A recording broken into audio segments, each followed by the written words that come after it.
Eve teasing সহ নানা অপকর্মে জড়িয়ে পড়েছে সিলেট ছাত্রলীগ। সাম্প্রতিক বিভিন্ন কার্যক্রমে বিব্রত স্থানীয় আওয়ামী লীগ নেতারাও। নানা ঘটনায় শাহজালাল বিশ্ববিদ্যালয়ের কমিটি স্থগিত করেছে কেন্দ্রীয় ছাত্রলীগ। গত কয়েক বছর ধরে নিজেদের মধ্যে কোন্দলে সংবাদের শিরোনাম হয়েছে সিলেট ছাত্রলীগ। কোন্দল কিছুটা কমে এলেও কমেনি সংগঠনের কর্মীদের বেপরোয়া মনোভাব। ৮ এপ্রিল শাহজালাল বিশ্ববিদ্যালয়ে এক তরুণীকে লাঞ্ছিত করার প্রতিবাদ করায় 2 সাংবাদিককে পেটায় ছাত্রলীগ কর্মীরা। একই দিনে নারী পুলিশকে উত্ত্যক্ত করার অপরাধে গ্রেপ্তার হন জেলা ছাত্রলীগের সহসভাপতি। 6 এপ্রিল জালালাবাদ সেনানিবাসে মেজর আব্দুল আজিজের ওপর হামলা করে 4 ছাত্রলীগ কর্মী।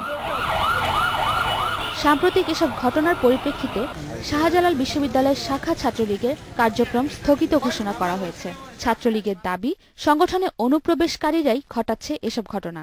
বহিরাগত অনুপ্রবেশকারী যারা আছে আমরা তাদেরকে তালিকা করে আমরা সাংগঠনিক একটি ব্যবস্থা নেব, যাতে আর কোনোদিন সংগঠনের ভাবমূর্তি যাতে নষ্ট না হয়।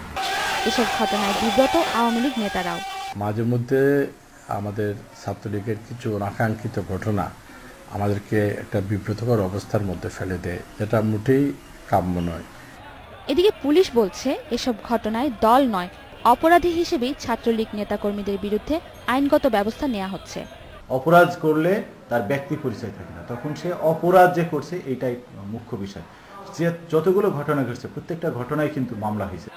বিশ্ববিদ্যালয়গুলোতে ছাত্র সংসদ নির্বাচন না হওয়ায় যোগ্য নেতৃত্ব তৈরি হচ্ছে না। এর প্রভাব সংগঠনেও পড়ছে বলে মনে করেন আওয়ামী লীগ নেতারা।